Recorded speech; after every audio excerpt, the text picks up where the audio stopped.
Scott, welcome to the channel. Thanks for coming down and bringing your Celica down. Tell us about it. Well, it's a 1999 Celica. We have the bonnet open at the moment because we're going to talk about just a little bit what's been done to it. So, the previous owner has told me he put in some HKS high lift cams, ECU remat. So, standard it was 140. Yep. He told me it's estimated 170 horsepower, but it's not been dynoed. But you can tell the difference between a 140 and a 190, for example. Yep. It feels a little bit nippier. And also, any questions about the ECU remap? A lot of people say that they're impossible to unlock, to remap, and that they're absolutely dead on impossible. So, unless you're a wizard with a computer or something, you can unlock them. It's very difficult, but it has been done apparently. And you can definitely feel, like I just said, the difference between this one and a normal 140. Okay. So what sort of power can you get out of these? Well, I've heard people getting up to 400 horsepower with a supercharger without having to change any of the internals. Okay, that's not bad. Some people have pushed it up towards more, near enough 500 horsepower. Okay. But that's for the 2ZZ engine, not these 1ZZs. Yeah. Okay, cool. That's good to know. I mean, you've also got front splitters on here, upgraded headlights. Where's the splitters from? The splitter is Maxon's design. They specialise in racing aero kits. They do it for all sorts of cars, Audis, BMWs, you name it, anything. They've got them. And then the headlights? Headlights, I got them off eBay. So I'm not sure what brand they are. But obviously they're LEDs with the halos. They make the car just a bit more aggressive. They just look better than the stock ones. Okay, and if we move over to the wheels, what setup are we running here? Well, the wheels, they are raised Libre Suzukas. Okay. The offset is 45, and the tyre size is 215, 45/17. So it's slightly wider than normal. Okay, and you're running springs? Running springs, IBAC lowering springs, 30mm. Yeah, that's a nice drop. It actually sits quite nice as well, guys. Alright, and if we move over to the rear, you've got a custom-made catback. Who done the catback for you? The catback was done by Fast Road Conversions in Ashford. Okay. They specialise in roll cages, but they can do literally anything else. If you've got the money, they'll do it. Okay, cool. And you said it was valved? Exhaust? So the exhaust is valved. So when they asked me what I wanted from the exhaust, I said I didn't want it to be too loud and obnoxious when just driving around normally. Okay. But when you're in the high RPM range, to be quite loud. So they put a valve in which opens up over 4,000 RPM. And you did mention to me before about the VVTi, which is the variable valve timing. Could you tell us a little bit more about that? Yeah, so basically it's very similar to Honda's VTEC, where the camshaft basically just moves. So you got smaller lobes and higher lobes. The camshaft moves onto the higher lobes, giving you more air intake. Okay. Just for a little bit more power. It's a bit more reliable than. Apparently, it's a bit more reliable than the VTEC ones. But it's a similar system. It's just Toyota's own version of it. Okay, cool. Should we jump in and see what it's about? Yeah, definitely. Let's go for a drive. Cool. Okay, so we was talking off camera, and you mentioned this car has got a very interesting history. So tell us about the history of this car. Well, I've done a bit of research because I was a bit bored one day, and I found out that this car it's a 99 model.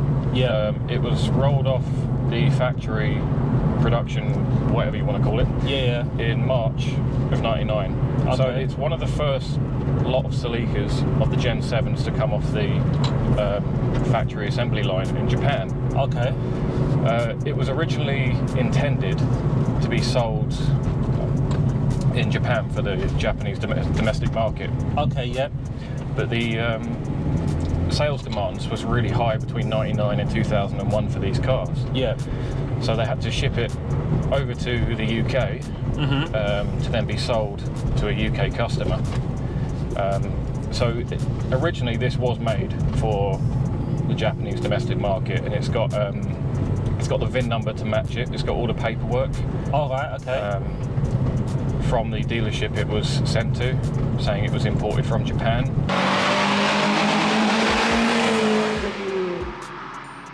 the Japanese market and the UK market, was there any differences between the two vehicles? Yeah, there is a slight difference. One being the catalytic converter. Okay.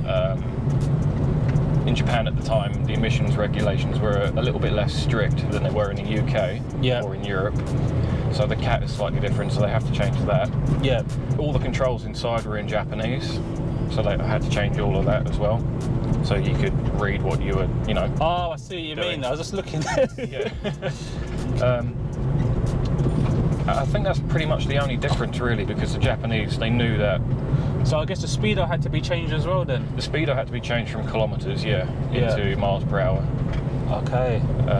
What about the actual interior? Was that different at all? Or no, exactly the same. Everything was the same? Exactly the same. It's just basic little things like the writing on the dial, so you know what's what, was just changed into English, and the speedo was changing to miles per hour. That's pretty much it, really.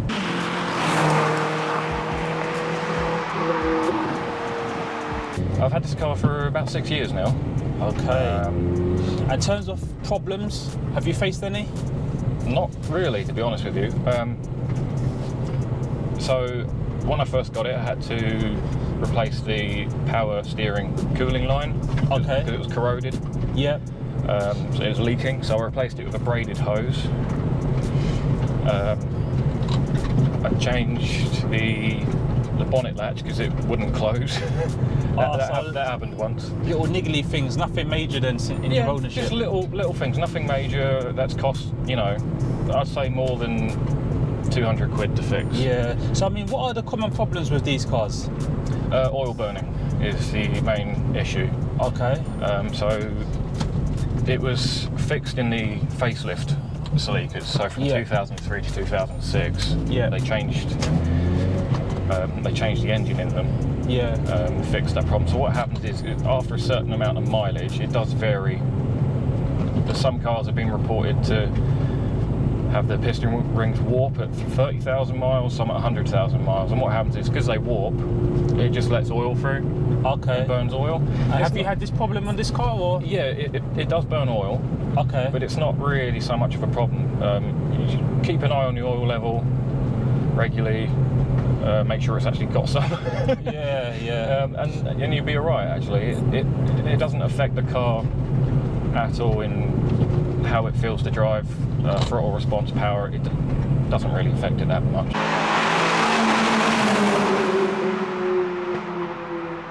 What is one of the must-do mods, would you say? Suspension. 100%, yeah? 100% suspension, because it just makes the already amazing handling even better. And exhaust. I'd say start with exhaust, wheels, suspension. And then away you go. And then away you go, yeah. Do whatever you want from there.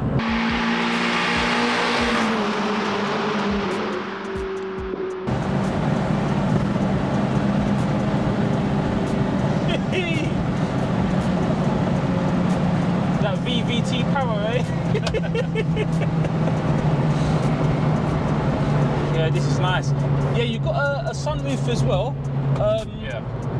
Common issues with sunroofs, they tend to leak. Yep. Have you had any issues with that? Yeah, so I've just had to open the window then doing that pull because the seal for the sunroof is broken.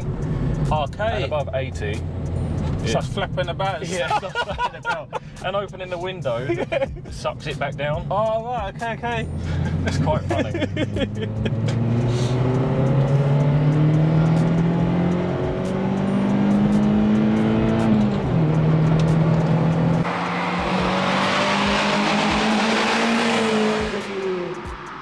What about clutch? The clutch, actually funny, I forgot to mention that, it's actually got a Lotus clutch in it. Lotus clutch? Yeah, because the Lotus has the same, well, Lotus uses the 2ZZ engine of these, this is the 1ZZ engine. The clutch fits both engines. Oh, it's a straight fit. Is it a lightened flywheel as well, or? No, it's not lightened flywheel. So stock flywheel, Lotus clutch? Yeah. Okay. And the Lotus clutch just feels so much better when you want to change, especially when you change down a gear.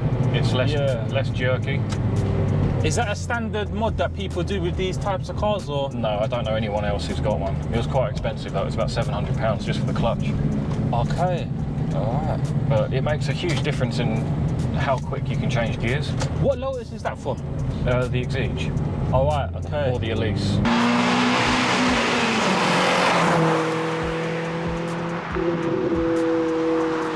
Yeah, it's just got that little bit of a oomph. Yeah, yeah. If that's the best way to put it. Yeah. Difficult to describe, but it's got it there. That's why a lot of people compare it to VTEC. Yeah. Some people go, oh no, VTEC's better. Some people go VVTLI or VVTI is better. So it's definitely got similarities. Yeah. To be honest, there's no pros or cons to either. Yeah, yeah. They're both pretty much the same thing. It's just Toyota's own version of it. So guys, I think we're going to wrap it up there. Scott, thanks for coming down. Is there anyone you would like to plug? Yeah, I'd like to plug Fast Road Conversions for doing the exhaust for me. Okay. They do an amazing job at anything you want done on a car, they'll do it. Yep. Literally. Where they're based? In Ashford in Kent. Alright, cool. Yeah. Also, I'd like to shout out Maxon's design for the splitter and side skirts. I'm really happy with that. Yep. Love it. And also hit up SB Media on Instagram for any car photography. Yep. Hopefully you won't be disappointed. But get in contact with them if you want to shoot if you're in Kent in the UK. So guys, I'm going to leave everything down below in the description. Make sure that you like, comment, share and subscribe. It's your boy Wavy, and until next time, I'm out.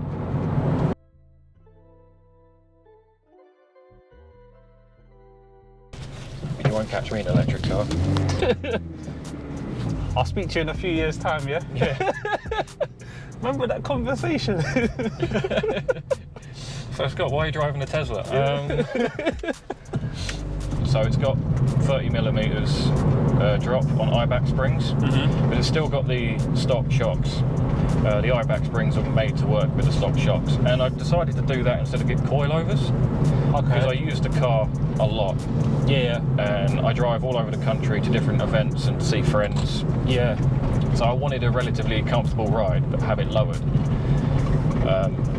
And it works great. I mean, we're driving down this road now. It's not the smoothest road in the world, but yeah, it's handling it all right, actually. yeah, it's not too bad. I mean, how long have you had the suspension on there, the springs? About a year. About a year, okay. Yeah. So did you notice the difference straight away? Oh, definitely. Okay. Amazing difference. Like, the car already handled incredible. It was like renowned at the time for being one of the best handling, like, affordable sports coupes you could buy. Off its generation sort of thing. Yeah. Yeah. And just lowering it, even if you lowered it by 20mm, I've heard there's a huge difference. But as I'm on 30, I can feel the difference straight away. There are some really expensive modifications to this that are hard to find. Yeah. But the aftermarket support on these in general is pretty good. All sorts of companies out there that make reproduction stuff for parts you can't find. For example, there's a tsunami version of the Celica. All right. It's got a really nice body kit on it, but those body kits are impossible to find. So you can get like reproductions. All right. It's the same with the TRD. Is that a company then, Tsunami, or what's the history behind that one? Do you know what? I actually really don't know. Oh, okay. I haven't really looked into that. Do people turbo these, or? You can turbo them. They're just very difficult to turbo. You actually have to cut away a section of the bulkhead by the exhaust manifold To fit the turbo in? Fit the turbo in. Okay. And then to find all the room to fit everything in is quite difficult. It can be done, but that's why a lot of people prefer supercharging these, because it's a direct bolt-on kit you can buy. Yeah. There's no like fabrication needed.